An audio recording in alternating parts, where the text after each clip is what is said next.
Muy buenas tardes nos da el Señor. Saludaros a todos en el nombre de nuestro Señor Jesucristo. Hoy seguimos en el capítulo 7 del libro que escribió nuestro hermano Clement Le Cosec, donde nos cuenta su historia, cómo se inició esta labor tan extraordinaria que empezó entre el pueblo gitano, en este caso desde Francia, y que, como estamos viendo, se extendió hacia el mundo entero. En este capítulo 7 vamos a encontrar que nos cuenta su conversión en un lugar portuario en 1935 y cómo nació su vocación, no solamente como predicador y servidor del Señor, sino que de algún modo también para iniciar esta aventura con el pueblo gitano. Pero no va a ser antes sin presentar a nuestro Dios con corazón agradecido todas las cosas en el nombre del Señor Jesús, porque todas las cosas que nosotros poseemos, creemos que todas ellas provienen de nuestro gran Dios y Salvador Jesucristo, que solamente a Él y a Él sea la gloria y la honra por los siglos de los siglos. Eterno Padre y Dios de toda la gloria, queremos darte las gracias por tener de nuevo la oportunidad de presentarnos delante de ti y seguir leyendo y tratando de memorizar esa biografía tan extraordinaria y ese llevamiento tan extraordinario que tú hiciste con nuestro hermano Clement Le Cosec desde Brest, Francia, Normandía. Ahora, Señor, te presentamos, Dios mío, la lectura y aquellos que han de ser exhortados, consolados y edificados a través de este testimonio tan extraordinario.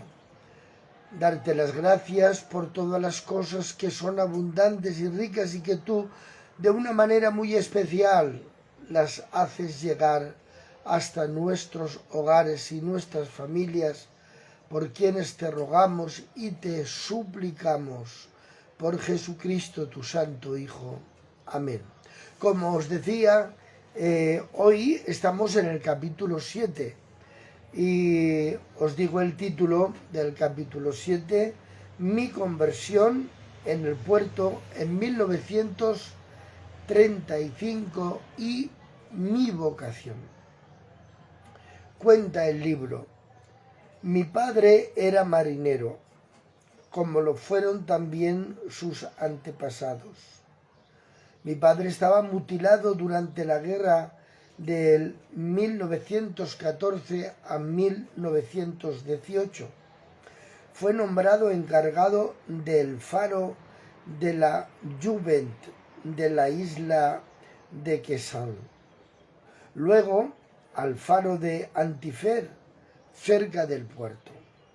En 1935 la enfermedad a mi padre le afectó fuertemente. Sufría del corazón, reumatismos agudos y también de una eczema profunda. El médico lo declaró incapacitado para seguir con su trabajo. Fue la desolación de nuestro hogar.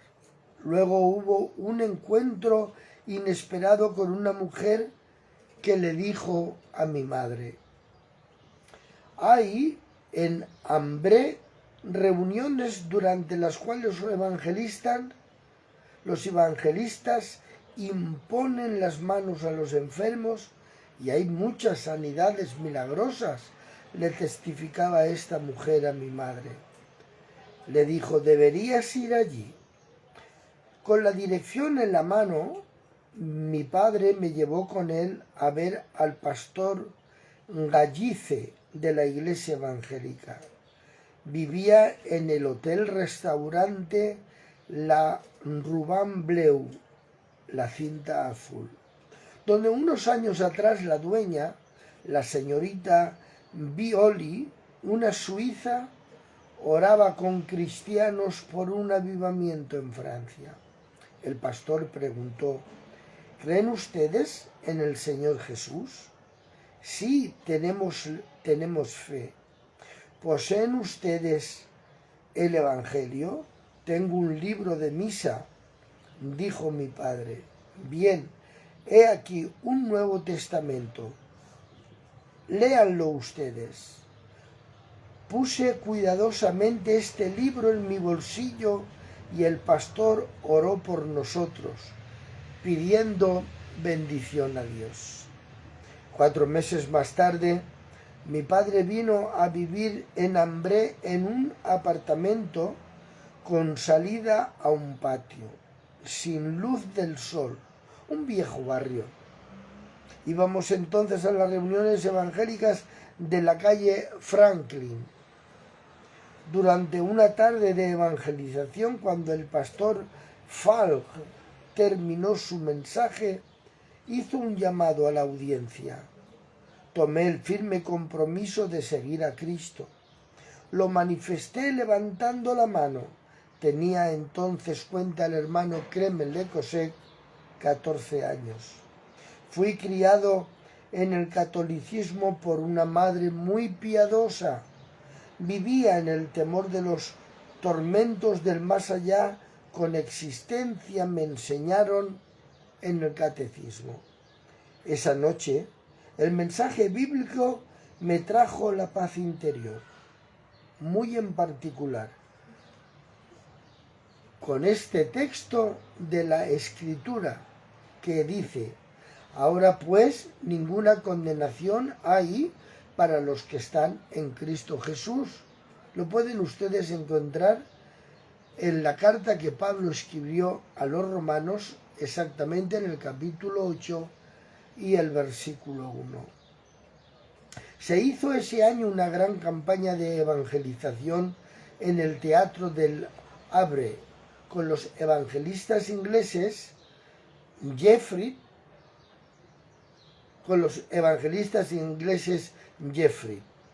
Estuvo en la campaña mi padre, aunque no era practicante. Al final de la reunión, los evangelistas invitaron a los enfermos a pasar delante para que les impusieran las manos a fin de recibir la sanidad.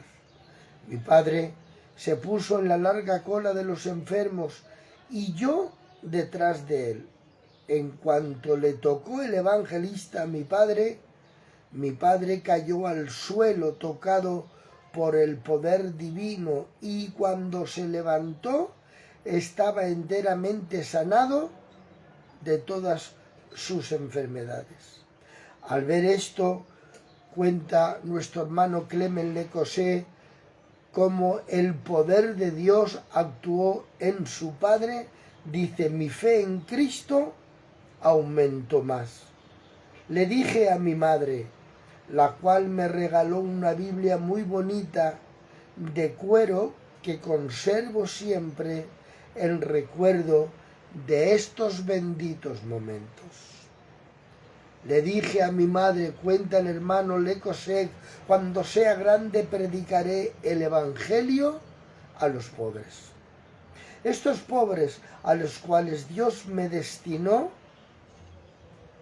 no son estos gitanos bautizados en el mar cerca de Brest, luego los de España, Portugal, Rumanía, Grecia y el sur de Calabria, y los de la India, más pobres entre los pobres. Después de mi conversión y la de toda mi familia, enviaron a mi padre como exclusero a Reims por los del Ministerio de Puentes y Calzadas. Proseguía mi escolaridad en el Instituto Técnico. Mientras tanto, me aplicaba cada noche al estudio de la Biblia en inglés y por correspondencia con una escuela bíblica de Londres. Al final de los cursos, con una gran satisfacción, recibí mi título, firmado por el eminente pastor Howard Carter. Al principio de la guerra de 1939-1944, mientras que proseguía los cursos de ingeniero suplente del Ministerio de Obras Públicas del Estado, trabajaba al mismo tiempo como secretario de la subdivisión del Ministerio de Puentes y Calzadas de la ciudad de Reims. Recibí del pastor Galice del Puerto una llamada para viajar a Normandía. Se había movilizado a pastores. Era necesario sustituir a los otros pastores.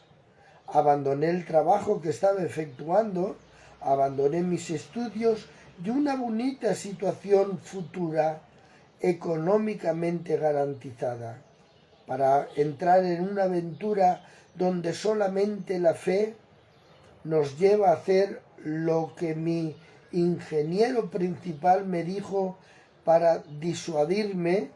Me dijo que aquella decisión que estaba tomando era una locura. ¿Qué harás para alimentarte y vestirte?, me decía el encargado ingeniero. Pero también mi madre. No te preocupes, madre, Dios proveerá, se ocupará de mí, pues no lo ha dejado de hacer hasta la misma fecha de hoy. Él me ha guardado, le decía el hermano Clement Lecosec ante el miedo y la pregunta de su madre, que de qué se iba a alimentar si dejaba el trabajo y los estudios. El campo de actividad que me esperaba en Normandía era muy grande. El medio de locomoción que tenía para trasladarme de un lugar a otro era una bicicleta. En este periodo de guerra había poca gasolina y los coches que circulaban también eran pocos. A veces los domingos tenía que hacer 2 cultos y 3 reuniones de evangelización en diferentes ciudades, en Lisieux, en Honfleur, en Trouville, en Caen, y recorrer 130 kilómetros, y todo esto lo hacía en bicicleta y cada día. Era una difícil escuela de formación, de preparación para una aventura que requeriría mucha tenacidad y valor para evangelizar al pueblo gitano dispersado entre todas las naciones. En la primavera de 1953 veo de nuevo a varios gitanos entrar en la sala del nuevo teatro, situado en la calle Yves Collet, en la ciudad de Brest, donde predicaba el Evangelio. Esta vez ya eran más de 100. Después de haber sido bautizados en el mar, habían viajado de un lugar a otro, de pueblo en pueblo. Al final de la reunión me dirigí hacia ellos. Parecían muy desamparados. Hermano, me dijeron, en las carreteras no tenemos a nadie para hacernos reuniones. Envíanos a un siervo de Dios que viaje con nosotros. Lo sentí mucho de tener que decirles lo que les respondí ante tal petición. Es imposible. No hay siervos de Dios en Bretaña que estén disponibles. Me contaron lo que pasa durante su parada en los pueblos. Cada noche cuando nos detenemos encendemos un fuego y nos ponemos alrededor para cantar y para orar. Me hablaban estas más de 100 personas en sus viajes con sus caravanas de pueblo en pueblo. Si en el grupo hay alguien o incluso un niño que sepa leer, pues no todos sabemos leer, les decían, le pedimos que nos lea algún pasaje de la Biblia. Y aún así, hermano, no estamos bien. Necesitamos a un siervo de Dios. ¿Qué podemos hacer?, preguntaban. ¿Cómo solucionaremos este problema? Hasta aquí el capítulo 7. Hoy, mañana, si Dios nos da salud y libertad, estaremos en este lugar, posiblemente un poco antes, para seguir con el capítulo 8. Capítulo 8 quería decir, que el título es Los primeros predicadores. Que Dios os bendiga grandemente y si Dios nos da salud y libertad, os espero a todos mañana en este mismo lugar. Si tenéis carga porque más hermanos puedan conocer la historia que verdaderamente ha sido ciertísima, cómo se inició la obra en este último siglo entre medio del pueblo gitano, compartirlo. Creo que es interesante. No podemos olvidarnos de nuestras raíces porque el árbol que olvida su raíz pierde la vida. Que Dios os bendiga.